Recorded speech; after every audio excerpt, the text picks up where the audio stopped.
never know where life is going to take you.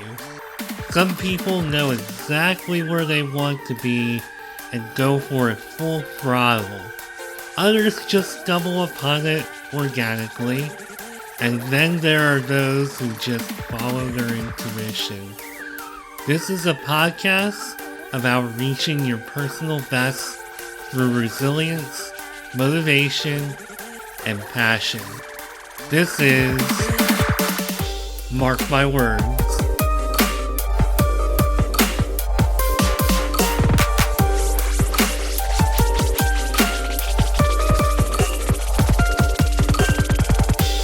Hello, and welcome to a new episode of Mark My Words.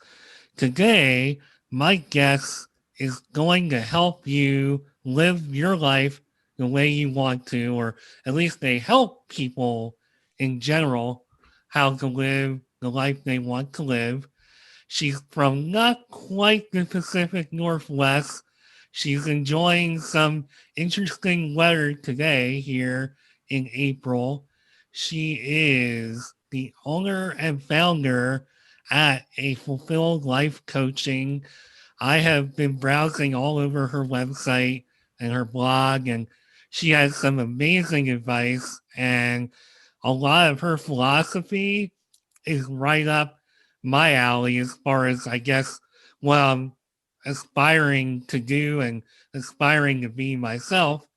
And her name is Mikkel Leslie. Welcome to Mark My Words, Mikkel. How you doing today? I'm doing great. Thanks for having me here, Mark. Thank you for taking time out of your busy schedule to be here. It is a big pleasure to have you here, and we're going to talk a bit about your career and your transitions, because looking through like your LinkedIn profile, I see that you've come a long way. You were in environmental engineering at one point, Yes, I and was. I guess I shouldn't have second guessed myself saying that with the backdrop you have. So Mhm. I'm gonna just guess right off the bat that that's still something you're very passionate about today. Yeah. But somehow you wound up becoming a life coach. And Mhm. I can't wait to talk about all of that today. And first things first, something that I usually like to just start off with, unless we have pleasantries otherwise. Maybe that'll come later. But environmental engineering. So for me personally, that is something that I don't know if you grew up being passionate about the environment and about like maybe biology and sciences. Maybe you can explain how that passion came about for you. Yeah. So it's funny. When I was in high school, I didn't quite know what I wanted to do. And it's taken me a while to actually figure out what it is and follow that path. That's for another story. For this story, it was my math teacher. He asked me what I wanted to do, what I wanted to major in college, because he knew I was going to college. And I was like, I guess I need to figure this out. Like, I need to get this idea of this to figure out what program I'm going to go into. And so I thought, I'm good at math. I'm good at chemistry, chemical engineering. Let's go and do it. And as I got into it, the department was chemical, biological, and environmental engineering all in one. And so I got to see some of the other curriculum that environmental engineers had. And so that was appealing because as I went through it, I was like, chemical is a lot of process plants. It's a lot of paper mill plants, which I worked at for a little bit. It's all these bigger, more process oriented things. And I wanted to impact the environment on a larger scale. I tried to help out with a sustainability center at my college and things like that to be able to have a larger impact on the environment and humans' role within that too. And so I got into environmental engineering thinking that's what I would do. I wanted to get into renewable energy, solar, wind, and I did some biodiesel research and demonstrations there too. And I thought that was in line with what I was getting my degree in. But it turns out environmental engineering is a little different than what I thought and expected. So environmental engineering is treating the water and air, either at corporations and helping them work with regulations to meet those, or on the government side and helping companies get regulated in the appropriate manner. So it's a little different than what I thought. And that's kind of led to some of my journey throughout my career because it's not quite what I thought it would be, but allowed me to be on the path that I am currently, which I'm so excited to be on and help people on a more direct level and combine the environment with it all too. So it's been amazing.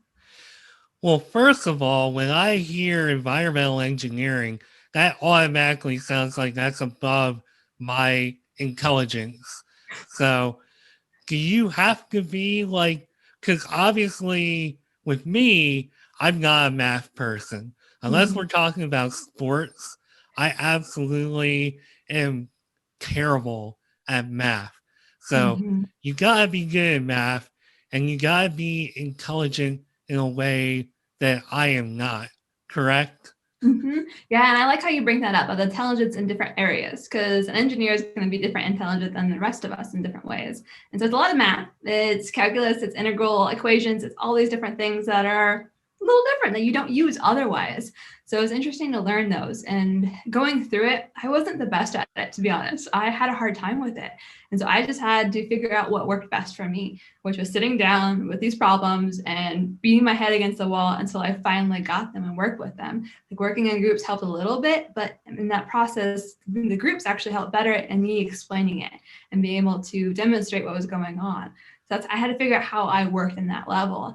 And it was a challenge to get through school. I understood that I didn't exactly enjoy it because the actual school part, like the sit down and do the work part, because I did so many clubs and jobs and organizations and volunteer work to supplement what I wanted out of my college career.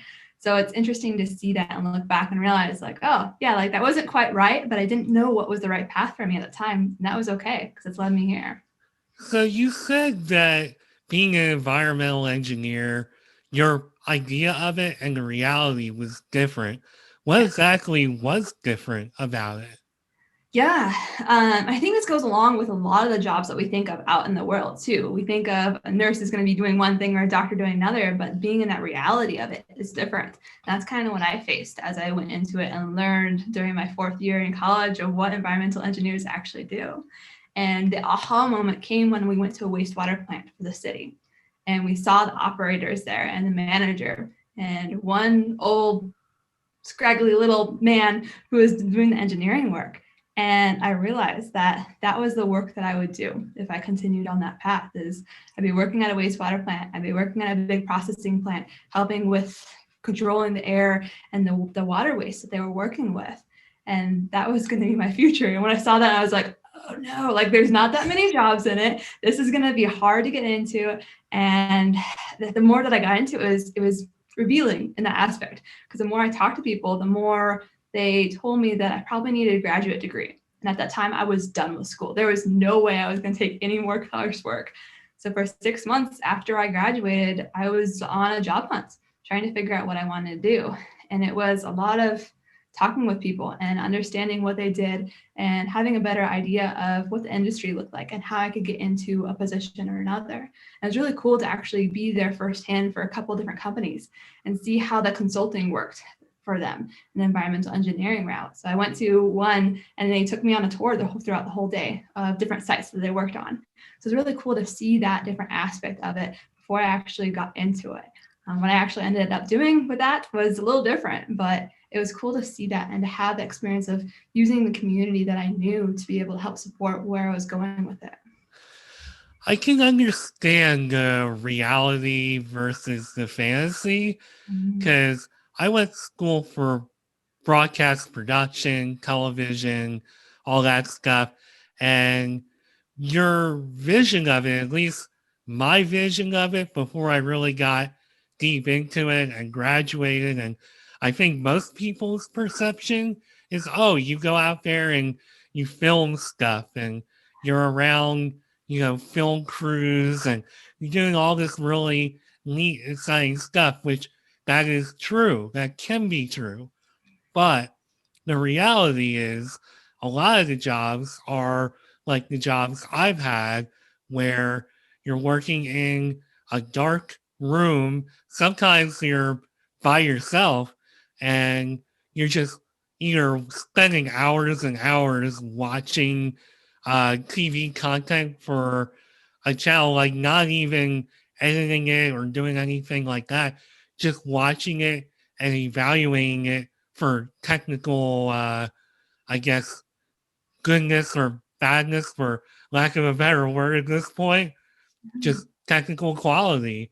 And that's really the reality. There's a lot of people who have to sit behind a bunch of monitors while millions of people are at home watching a channel like, I don't know, let's just say Fit TV. I don't even know if that's a real channel anymore, but a channel that may not get like millions upon millions of viewers, but somebody has to sit there and make sure the quality is good and they're reporting those issues and they're watching closely and making sure everything is good. And that's a real job. And that's something that I think a lot of people don't realize. So I think, I'm guessing once you learned the realities, you were like, okay, not really sure this is exactly what I had in mind. I mean, let me just follow this rambling with a question. Is what an environmental engineer does like a solitary job, or is it a collaborative job, or both? Yeah, it's a little bit more solitary than I had imagined. So it's an engineering job, so a lot of time behind the desk on a computer, running equations, doing different things. And I worked at a paper mill for a little bit, doing environmental and process engineering work for them. And so I helped to optimize the paper machines and being able to produce more paper with less product, as well as what helped with the environmental emissions, air emissions, as well as water too. And as I went through that, the solitary side of things, like I would be in the space, that test environment all by myself for hours. And it drove me crazy because it turns out I'm a little bit more social than I thought. I thought I was introverted my whole life, but being put into that little room, I was like, no, I can't. I need to put on music. I need to do something. And my favorite thing with that job was actually interacting with operators. So I would go to the operators and I would try to convince them to run the tests that I wanted to run to help optimize the paper plans. And as I did that, it was just having a conversation with them, and we created a relationship with that. And so that was really cool to be able to have that, to be able to connect on that level and just relate.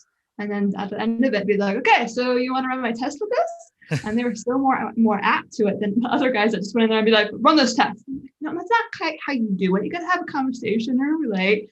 So it was fun to be able to just go in those offices and that be part of my job of trying to figure out how the best way for them to run the test that we wanted to.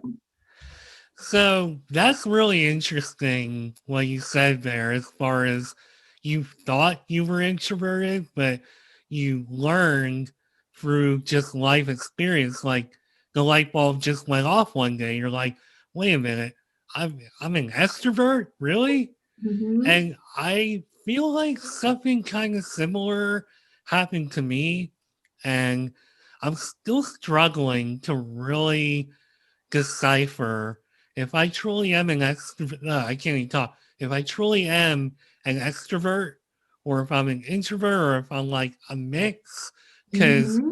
I thought for years, just maybe because of the journey I've traveled and the environments I've been put in, always just felt like I was a little more of an introvert. And that's why I chose to not be in front of the camera picking this career. I chose to be behind it. I was like, maybe I'll write for a TV show, or I'll write for something someday, and that will be me performing. Mm-hmm. Um, I always just thought that I belonged behind the camera or behind the scenes. But when I left my first like major corporate job, I didn't necessarily leave it. I was offered a buyout package. I wound up taking it. And that's how this part of my journey started. I created a blog, and I just have been spending the past 5 years finding myself. But one thing that I learned along the way, I started making video content on LinkedIn and meeting people who were encouraging me to do some of this stuff and to create a podcast. And as I've been going through this journey of having a podcast, I've been really kind of like, maybe I am kind of an extrovert. Like I hate even saying it even now, but I consider myself probably a mix of the two, but I do have extrovert in me, and I didn't really know if that was ever the case in the past. So it's really interesting what we learn about ourselves as we live our lives. Mm-hmm. And it's true too. And I think you brought up this that introvert versus extrovert, but there is this gray area in between. And we lean to one side or the other depending on our environments. For me, it's one-on-one conversations. One-on-one conversations I love, and I am such an extrovert with it. But get me into a group of 20 and we're all supposed to be talking at once. Like I have to work the room. I have to figure out how to get in there and be able to work with that. So I'm a little bit more introverted in that case. So it's interesting to see how each individually we are overall, but then also in different environments too. And it also is debated as in regards to the topic and the conversation that we're talking about. If we're talking about stress or motivation or goal setting, like I can talk all day about those things to anyone. But we talk about like engineering work and problem, like that type of problem solving again, like I don't want to touch that again and don't want to talk about it. So it depends on the topic, our environment, who we're around, all these different things that kind of lead us to be more introverted or extroverted. Well, good thing I'm not going to spend the whole time talking about environmental engineering for the sake of just my own interests. I have found as I've been doing this podcast that I have a lot more fascination with how everybody kind of like grows and evolves and just where they started and how that changes or doesn't change. So, pardon me for kind of getting into that topic That there. type is fine. Going into the problems, like the calculations and all of that, and the spreadsheets, that's where I'm like eyes glaze over. I don't want to deal with that anymore. Oh gosh, no. Yeah, right. I'm actually kind of hoping you can teach me a thing or two, and if you don't want to do that, then we probably should not touch that topic at all. But I do want to bounce off of one other thing you said. If this podcast involved like 10, 20 more people, I myself might be completely different. I might be a lot more quiet. And I've always found myself to be that way in groups. I'm great one on one, which is why this podcast does not have like a co host. I'm hoping someday to branch out and maybe do stuff like that. But definitely for now, it's like one host is good. I'm good with just being me and just mostly being one on one. And that's just my personality. And I know that somewhere in there, we're just from some of the commonalities here, we're definitely kindred spirits in a lot of different ways, which is fantastic. That's why I love doing this, is meeting people that I find these things in common with. So that's really cool for me. Yeah, being able to see those commonalities between different people that are coming on, especially on this one-on-one environment where you can dig into different topics and different ideas, is awesome because you be able to see what makes them tick and what makes them excited about different things, and you can see them get lit up about different things. So I can see that awesome. Well, one thing, now that we established all that, I want to get into the stuff that you're a little more passionate about. Uh, so I'm looking at your LinkedIn profile, and pardon me for doing that, just kind of going through here. It's like I'm kind of curious about what exactly the light bulb went off for you to become a life coach, because you just, it almost looks like you kept plugging away with stuff that was related to your field of study for a while, and then all of a sudden, boom, life coach. How did that happen? Yeah. So you probably noticed that I worked in sales for an automation company for a while, worked at a robotic integrator, which is a little bit more in the realm of what I was doing. But I transitioned more to sales and marketing.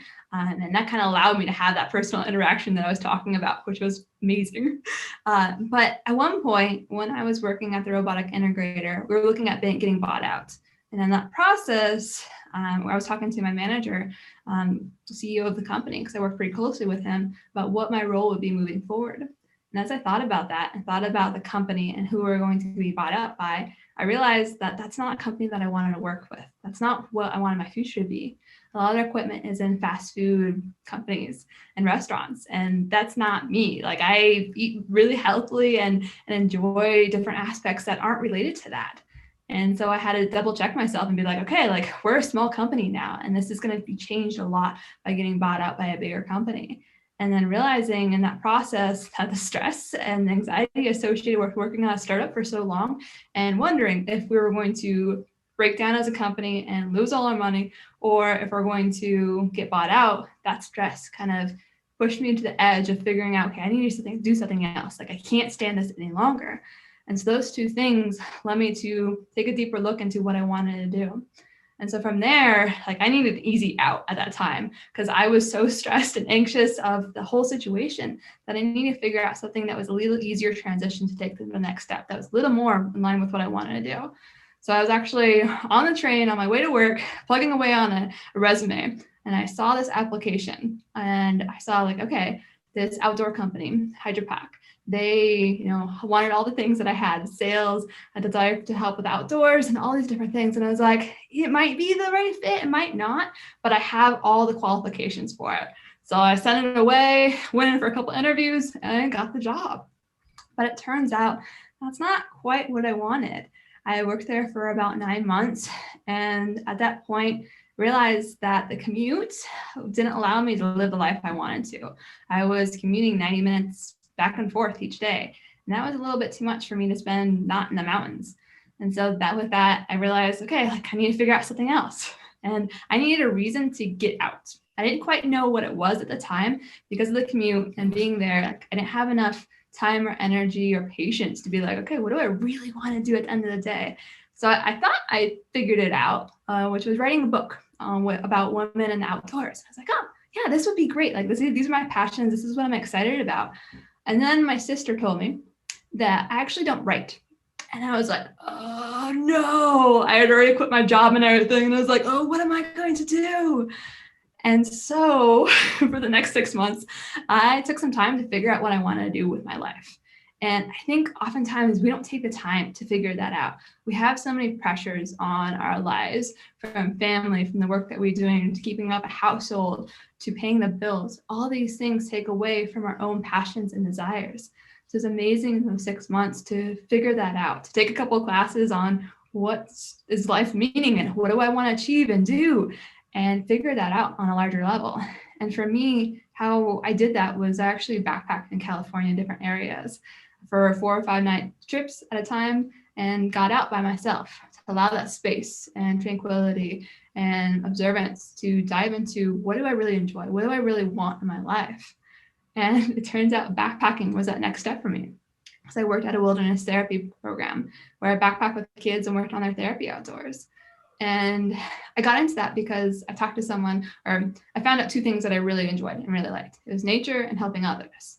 And I talked to a couple of different people, and someone told me about wilderness therapy. And I was like, oh, this is so close. This is like what I want to do, right?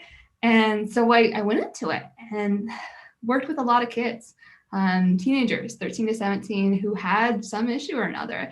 They were anxious or depressed or on autism spectrum, or had issues with their parents or school or drug abuse and all these different things. It was amazing to be there and support them. And at that time, I learned a lot about my emotions and what that meant. Emotions like anger, happiness, like those make sense, right? But then the whole skew of other ones that come into play and what actually causes and creates our emotions. And after a little bit of time there, I realized I wanted to help people that were going through similar situations that I was, where I was at that startup and anxious and stressed and not sure how I was going to get through the day, and being able to help adults with what they were facing to be able to provide that assistance that I wasn't given at the time, to show them that they can have a better life, that they don't have to be anxious and stressed or scared about different things in their life. They can show up and choose their future that they want and be able to step into that too. So everything you just said in pretty much that whole that whole monologue that you just had there, and especially at the end, that is exactly what I feel this podcast here is about for me. Mm-hmm. Even though I still have a corporate job that I drive 70 miles one way into every day, get up at 3:30 in the morning, I'm still going through that grind. But through meeting people like you and all the others I've had on this show, I have learned, and even not even this show, but really the root of what caused me to create this podcast were the people I was meeting on Twitter, all these bloggers and entrepreneurs who had the same revelations that you, myself, and so many others have had, which is there's something better out there, and there is a way to create the kind of life that you want. And even though I feel like I haven't quite gotten to where I want to be, I know it's there. I know it's possible. And I know by bringing people like you on the show, that not only gets me inspired, but hopefully it's inspiring others. And I really just like you're the perfect quintessential fit for this podcast because that's exactly I want people who are like me or like maybe I was 10 years ago or just anybody who's just like, hey, I'm tired of what I'm doing. I feel boxed in by my career, my job, or whatever the case is. I want them to press play on an episode and I want them to say, wow, that's really like there could be another way. And that's exactly why, Mikkel, you are on this show today. Yes, I'm glad to be here too, because it is such a journey that a lot of us don't understand we have, especially in corporate America. You know, you go to school, you get a job, you go to your 9 to 5 or whatever it is, and like that's your routine. And breaking from that can be hard sometimes to realize there's another way associated with it. And more as we go into the future, it's more of an option for more and more people. And once we can realize that as we step into our passions and what lights us up, that we can contribute on such a larger level and be able to make a bigger impact on the world. And it's amazing to see that with the people around me and the clients that I work with and everywhere. And you mentioned something else that I think is super important to realize is that there is getting to your end goal of what you want, of that aspiring life that you want to have. But there's also enjoying where you're at currently, because we're always, as humans, we always want more. We want bigger and better things. We want to change things. We want to spend more time on the beach or the mountains or whatever it is for you. But allowing ourselves the time and energy and space to enjoy where we're at now, to enjoy the process of getting to that end result can come a long ways. Because we were fighting against the grind the whole time. That's not the life we want to live. But if we're enjoying that process of taking those small steps to learn and grow and stepping to that next step of your life each time you turn that wheel, it can be so much more enjoyable and you can enjoy your life so much more. And the end result is going to be so much better too at the end of the day. And see, this is another reason why I love doing this show and having people like you on the show. Because when I'm having a bad day, a bad week, I try to just think about, and it's hard to do. It's hard when you're going through a hard day or a hard week or whatever the hard time is. You try to think about, okay, enjoy this about the moment or that about the moment. And sometimes I find myself having those thoughts and I'm like, oh man, like, how can I do this to myself? How can I like still find joy? But Mm-hmm. I think the fact that there are people out there putting that into my head in general, even if I'm not completely enjoying some of the moments I'm in. It's a good reminder, and the repetition of it in my life, hearing about it so much, has at least helped me. I know that much. Mm-hmm. And I think gratitude can come a long ways with that to help you. And sometimes when I'm in a foul mood or getting clients on the phone, they're like, today was a really crappy day. Like, I'm not sure if we should do this. And I'm like, okay, let's just list like 10 things you're grateful for. And the more and more you see them like list those things, the more they relax and they let go of the pressure and the stress and everything and can be more present with what's going on and see some of those benefits associated with it. And a new activity that I brought up with my clients too is listing what you're doing and what you're experiencing. Some of the things that you like, there's an activity that you do that you may or may not like. But then in that process, afterwards you do it, list all the things that you like and enjoy about that. And then list some things that you don't like and figure out which of those you can drop or change how you view them. So you can drop some of them potentially and figure out how you can outsource or not do them in one way or another. But the other ones that you feel like you need to do, how can you change how you shape how you view those, how you think about those, so it's actually possibly a benefit or it's at least neutral for yourself. Because how we think about things dictates how we feel about them. And so if we can change how we think about things, our world can be such a more beautiful place with it all. Well, let's talk about how you made your own world a more beautiful place. So, you did something really awesome. You went backpacking, which I'd love to hear more about, but you found yourself and you discovered that this helping people was something you needed to be doing. Mm-hmm. And through that, did you say, okay, being a coach is the best way for me to do that? And just really, how did you go about becoming a life coach? Did you study for it? Did you just proclaim it and say, I'm a life coach. I have these great foundation. How did all of this evolve? Yeah. So actually, before I started the wilderness therapy program, life coaching came up, but it was something that I was scared to do, or I didn't think I didn't have the skills or capability to do it. Like you need to be able to talk about your emotions and thoughts and goal setting and all these different types of stuff. And goal setting, like I had on lockdown. Like I'm a type A personality by nature, so like that was totally fine. But the rest of it, I felt like I was missing something. And so the wilderness therapy actually provided that gap.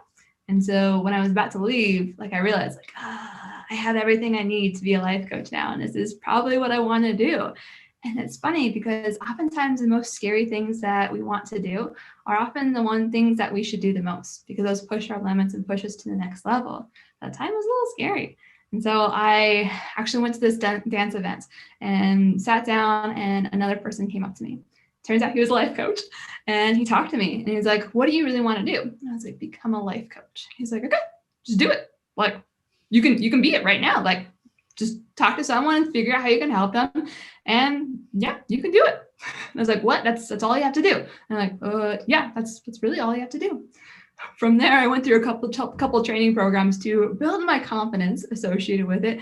I think more than anything else, training programs provide that confidence and that feelings of legitimacy. But all those things we can actually build and develop by ourselves, which is kind of fun and interesting too. But I went through a couple of training programs and allowed myself to gain some of those skills and realize that I can coach no matter the environment or if I was sick or not. One of the training programs, I was sick for the whole week, like miserably sick, and showed up and went to work and coached people and they got good results with it. So it was really cool to see that change and shift everything. And I continue to go through programs because of that, because the confidence and learning new skills and developing in different ways. So it's been fun to have that and be able to help people in different ways. So, as a life coach and as a startup life coach, how do you develop a rapport and a reputation, and how do you build yourself up to the point where you are where you are now and you don't need a corporate job or another income or anything like that? How do you establish yourself? Yeah, establishing it is kind of fun in a way. So, a coach of mine, she breaks it down in 3 different steps. And this is really all you have to do as an entrepreneur, as a life coach, as anyone in that type of realm is meet people, tell them what you do, and make offers to help them. And when I first heard that, I was like, no, it can't be that easy. Like, what? What do you mean by that? And the more I dove into it and more I showed up as a coach, that I was able to help them and support them and believe in their future and what they could achieve, that's when things started to come together. So I do it with social media. I do it with events that I hold. I'm actually holding my first hiking event of the year, which I'm super excited about because I love being in person.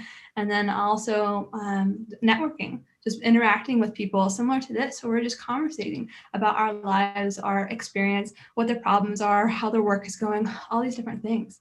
And then showing up as a coach and believing that I'm a coach and I can help them, that's when people will start to reach out and say, I need to work with you. Like, I need help in these different areas. And it's amazing to see that actually work for what it is.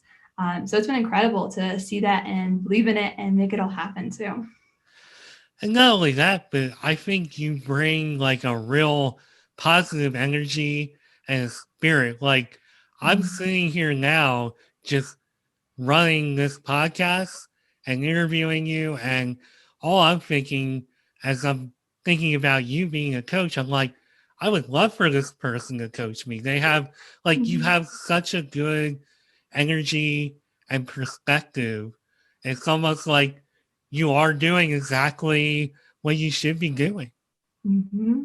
Yeah, it's funny that we think there's like this magic formula, this magic pill that we can take that's going to solve it all. But being that person of believing in yourself and believing in clients and believing in the work that you do, that is everything. And then once you're able to step into that, then everything else falls into place. And so it's incredible to do that.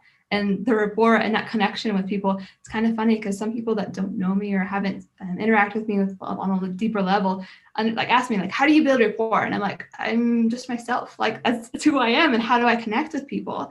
And it's awesome that I have this personality, and this is, I want to help people in this way. And so I see their better self and what they can achieve in their life and believe in them before they can. And that shows up in how I talk to people.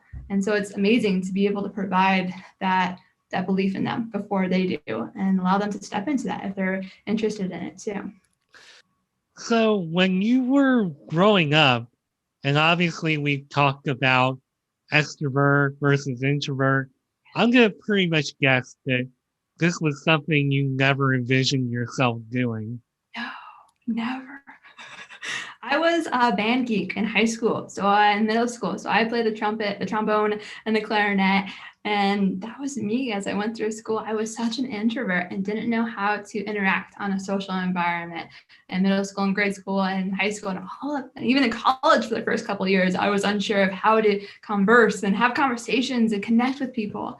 But I learned those skills, and it's been fun to realize, like, first of all, you just have to be yourself as you're talking to people. I think we oftentimes put up this shield of what we need to look like and feel like and put on this fancy suit and all of this, but that's not you. And that's not going to be where you're most comfortable, and not be in that process, not be able to connect with people on that level either.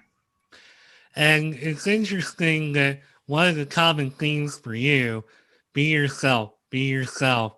And I almost feel like that's something that a lot of entrepreneurs wind up discovering is that the key to everything is, well, I don't quite fit into this or to that, and I pursued this career or that career.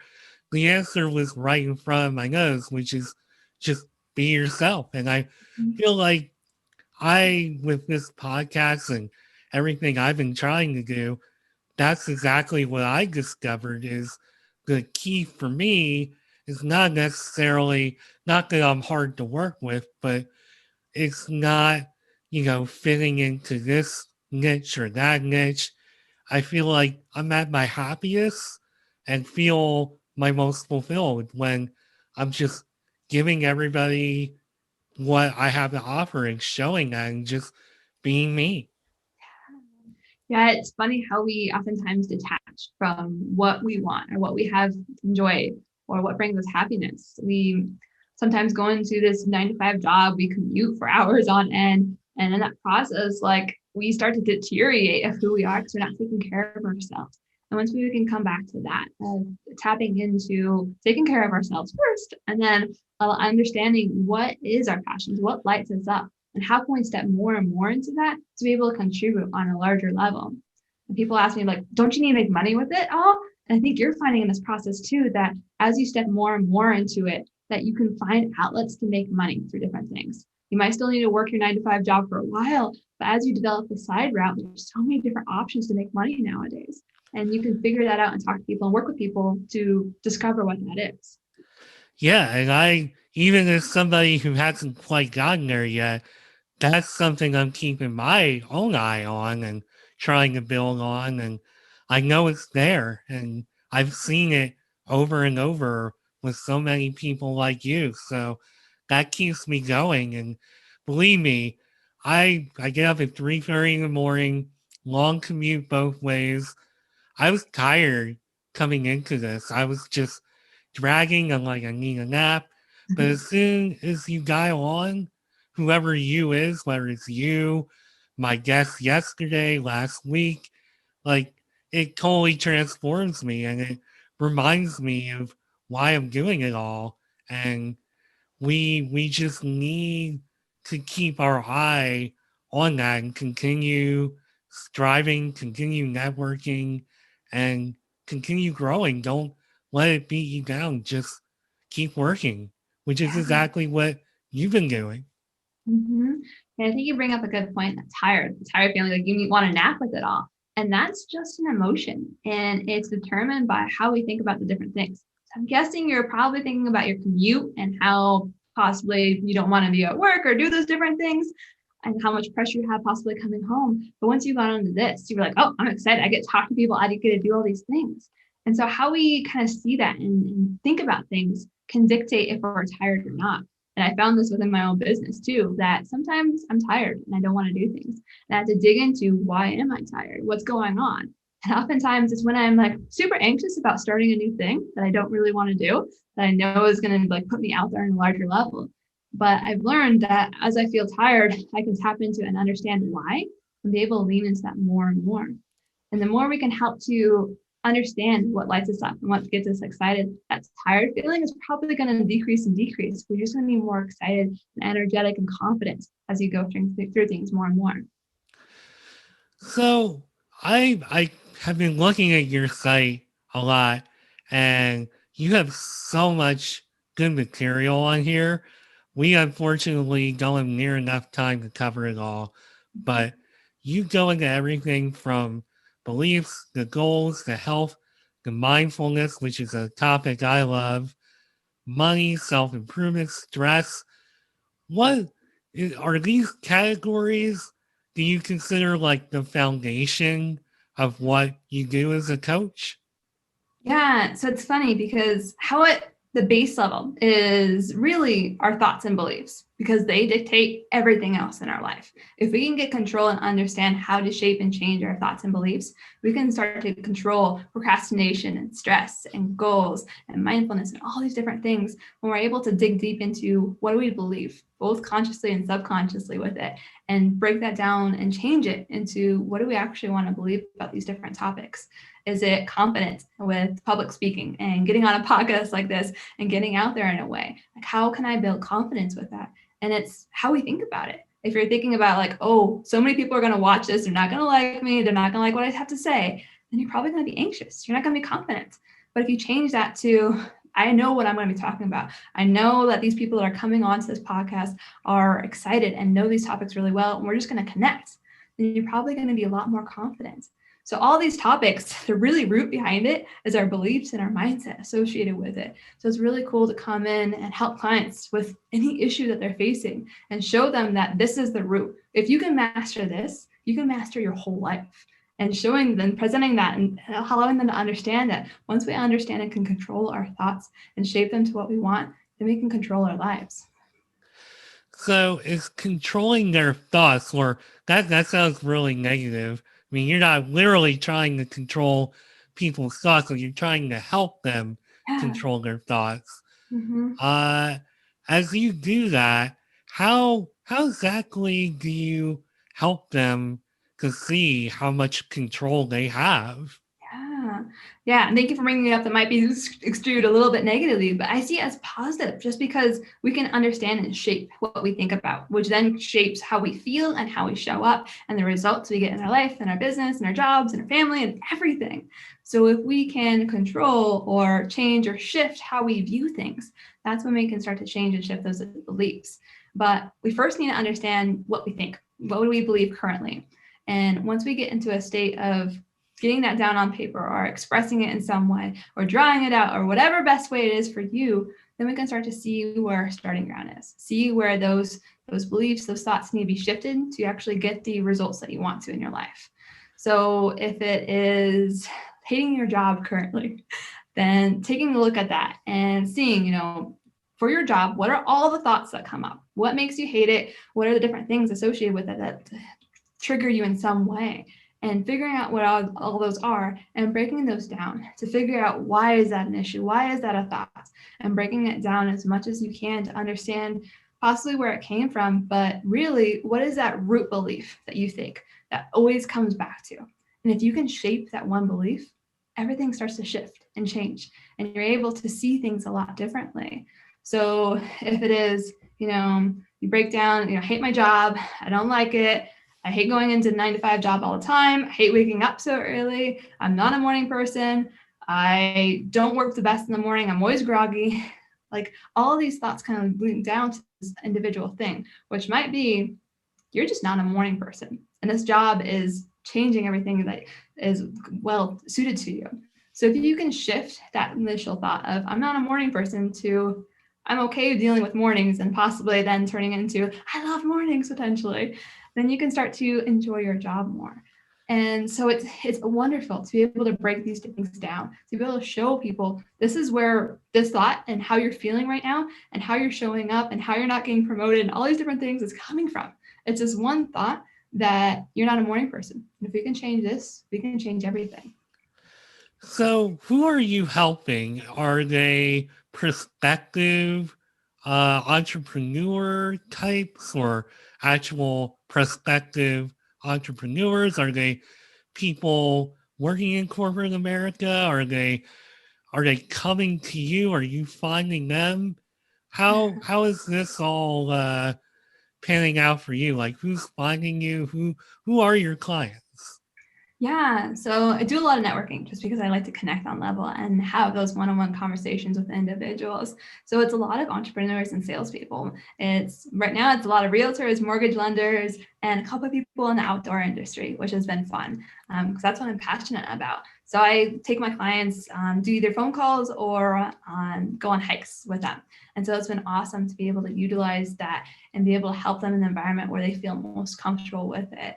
So it's a skew of different areas, but it's been fun to see that these different people have the same issues at the end of the day. It's relationships, it's enjoying their job, it's being stressed and anxious and overwhelmed, and bringing that back to figure out what is that root issue for them and be able to show them that this is how we can work through it and this is how we're going to. And this life that you want is actually something that you can have. Like that belief in that future for them is amazing because this is the first time that some people have never been able to think about that, experience it, or believe it for themselves, that life, the one that they want where they're less stressed, they're enjoying their time with their family, where they're enjoying their job. These are things that they can actually have. And once they start to realize that, they're ready to get down to business. Let's get this done. But of course, some of our fear comes into that, figuring out, like, yes, I can have this, but really can I have that? There's no way. Like, I haven't had before, so what's holding me back with it? But then showing them that this is how we're going to do it. We're going to break down your beliefs, see what's holding you back, shift that, change it, step into the new you with it all. And from what I'm hearing, this is like the foundation of the whole title of your business, a fulfilled life. Mm-hmm. And is this what you had in mind when you titled your business this way? It's like, look, I don't want to just help people to make a career change or a transition. I want them to feel fulfilled. I want them to get in touch with who they really are. Mm-hmm. Yeah, it did go back to that. So I had a conversation with a colleague and we talked about like, okay, what do you want your business to be like? What's your future vision for it all? And I thought about it and I was like, oh, like helping people step into the life that they want to, and trying to figure out a name with that and put it all together is like, yes, a fulfilled life. Like we can all have this, and showing it and presenting it in that way has been amazing. And having that as the background, the baseline, and the name of my company of A Fulfilled Life Coaching, like that is what I'm trying to help my clients with and do. And so it's amazing to have that baseline, that integral value with my company, and being able to help people on that level. And it's amazing to see the transformations and see how people show up for themselves and get those aha moments. And some of them, I went on a hike with my client last week, and he actually, some of the things I was trying to teach him and work with, he finally got as we were heading out of the hike. Like it all clicked together with him. And I was like, yes, this is the concept that I was trying to teach you the whole time. This is amazing. You got it. And it's wonderful to see people will step into that and make these realizations, not for me when I'm trying to coach them and work with, but for themselves, and be able to see that this is how they can see their life, that they can enjoy their life now. And our journeys are a ping pong battle of back and forth and trying to figure out, okay, I like this, but I didn't like this, and this is how I go in this way, and be able to step more and more into what do we actually enjoy, and come back to our roots of what makes us happy and fulfilled and enjoying our life. And it sounds to me like COVID hasn't really stopped you from doing in-person sessions. It kind of almost sounds to me like a good percentage of them are in person. Yeah, so half and half online and half in person. And it was interesting right when COVID hit that some people turned more online, and it's transitioned to a little bit more 50-50. Utah has been a little bit less stringent on lockdown and everything. So it's been nice to be able to provide that in-person support and do it in a safe way that allow people to get outside, see people, and go work through these things. And as I worked with people through COVID, it was an interesting time for a lot of people, especially business owners and entrepreneurs and salespeople. And understanding that being locked in a room all day by yourself working on a computer is probably not best for your mental health. And finding the balance for individuals of their physical and mental health has been a conversation that I've had for a long time with people with COVID, because if you are saving your physical health for deterioration of your mental health, then your physical body is going to start to deteriorate. You're more susceptible to COVID, all these different things. So we have to balance our lives in different ways and realize that we're not just our physical being, but we're so much more our mental being. I couldn't agree more. And frankly, I think it would have been good for my mental health to have a month or two just in front of a computer. But I've been working on site through this entire pandemic, which is another story for another time. But I probably could have used a month or two at home, but I totally understand. I know this podcast is something I came up with before the pandemic, and I'm really glad that I started really doing it over the past year or so, because even though I have been getting out and working in an office every day, conversations like this, I think, have been amazing for my mental health, because I'm experiencing so many things and so many stressors and you name it. And to come home and have a conversation with somebody who has the perspective that you have, you got that great background. I also live in the mountains, so I totally understand. I love it. And yeah, just that perspective and that energy just makes a world of difference, because I can end the conversation, go on with my life, no matter who I'm talking to, and just have that positive energy and know that what I'm working towards is a good thing. And every time I'm working towards it and doing an episode, I'm getting just a little bit closer to where I want to be. And that keeps me going. Mm-hmm. So true. I think you mentioned a good point too, that sometimes external things can help us spur our motivation, our excitement, our drive, our energy for the rest of the day. And figuring out what those things are for us can be huge. So writing down the things that make you happy or that you enjoy and going to that list when you are sad or depressed or anxious or stressed and using those tools or things to be able to help you get out of that mood. It could be gratitude, it could be meditation or yoga or exercising, going on a walk, having these conversations, whatever it is for you, and using that to be able to shift your energy, to shift your mindset, to get yourself in a better position to be able to enjoy the rest of your day, but also get things done that you want to too. Well, speaking of getting things done, I'm curious to know what's next for a fulfilled, oh man, I feel like it's such a fulfilled life coaching. I, Mhm. I'm like, oh man, don't say it wrong because I want to say like a life because you feel like a lot of times A and life just go together. So I don't Mhm. want to say a life fulfilled, a Yeah. fulfilled life. What is next for you and a fulfilled life coaching? Yes. So, a new exciting thing that I'm doing in July is a retreat, a 3 day getaway in the mountains here in Utah, where we're going to be taking time for ourselves to be able to remove ourselves from the technology, the responsibilities, the chores that we have, and getting out to go camping for 2 nights, going on hikes, doing meditation, going, doing yoga, and being able to come back and listen to ourselves on a deeper level of what gets us excited, what drives us, what provides us energy, and tap into that to be able to bring that back to what we're doing as we go home. And I just want to note, I only know this, I've never been to Utah, but I have done a few workouts on my elliptical through the iFit coaching. They have like a whole series that takes place in Utah. And I gotta say, Utah is, it's gotta be one of the most beautiful places in the country, in the US. And Yeah. that's without me even being there. Mm-hmm. So I encourage people, just for the fact that you're awesome and Utah is a gorgeous state, Mm-hmm. to consider this because you have me like all fired up and just really, I love the positive energy you have, and that what you're doing just sounds really great. Mm-hmm.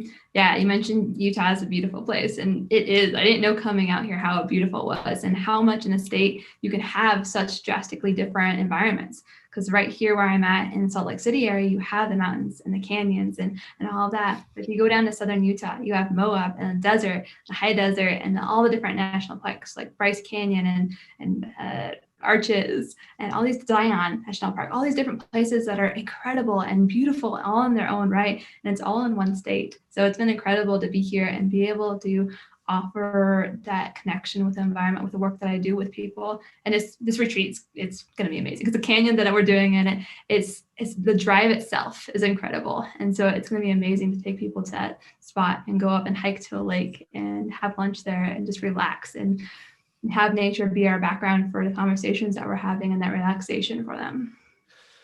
Sounds like I said, that sounds really ideal and amazing, and I wish you nothing but success with that. That just sounds so cool. Speaking of success, we're getting a little short on time here. How can people read your blog, find out more about the retreat, find out more about your services, etc., etc.? Yes. So my website is afulfilledlifecoaching.com. And on there, you're going to find the retreat. You're going to find my blog. You're also going to find a little bit more about myself and the topics that I help my clients with. And I invite you, if you are interested in learning more and figuring out what your future and your life could be like and starting to believe in that, schedule an exploration call because we're going to dive into that in that conversation to figure out what you want your life to be like and allow you to believe in that, step into it, and show you what that path is going to be like.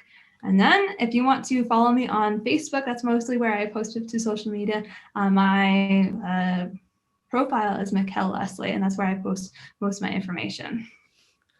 And you also post videos too, from what I saw, which is amazing. So Mm-hmm. I love when people step out and actually post video content and take that plunge. I know it's not for everybody, but Mm-hmm. now knowing your story better, knowing how you thought you were an introvert, but you're an extrovert. I'm sure that kind of thing helps to pretty much clarify and just tell you that, okay, I am definitely a little bit of an extrovert at least. Yeah, and it's funny too because those videos that I do, I'm more apt to do them when I'm excited, when I'm energized. Like after this, I'm probably going to make some content because I'm super excited about the topics that we're talking about and allowing myself to utilize my inspirational moments to do that work and work through that. We can all learn from that to be able to create these moments where we can create inspiration in our lives and then use that to take the next step with what we're trying to do to get closer to a passion in our life that we want to and work with that too. Well, with all this energy and passion, do you have any parting words for the listeners? Yes. Allow yourself some quiet time to tap into what it is that you want in your life. There's so many distractions and so many things that are going on in our world now more than ever with news and social media and everything. Allow some peace and quiet to be in nature or in a comfortable room or a chair, but allow some space in between things to allow you to dive into what do you really want and what lights you up and what gets you excited. Because the more that you can tap into that, the more you can find enjoyment with the little things in your day. There is nothing I like more sometimes than to just sit and be quiet. And especially when you have so much going on and you come home from work and you can feel all of that tension and, noise in your head. Nothing I like more than just shutting everything off and just relaxing and being quiet. And I think that's amazing advice and an amazing note to end this episode on. Mikkel Leslie of Fulfilled Life Coaching, thank you so much for taking an hour out of your day to talk to me and be on this show. Of course. Thank you so much for having me, Mark. Oh, it's my pleasure. Thank you so much for everything. And you definitely have me inspired and motivated. And that is definitely part of what this podcast is about, which is Mark My Words. So that is the end of this episode. I'll be back soon with a new one.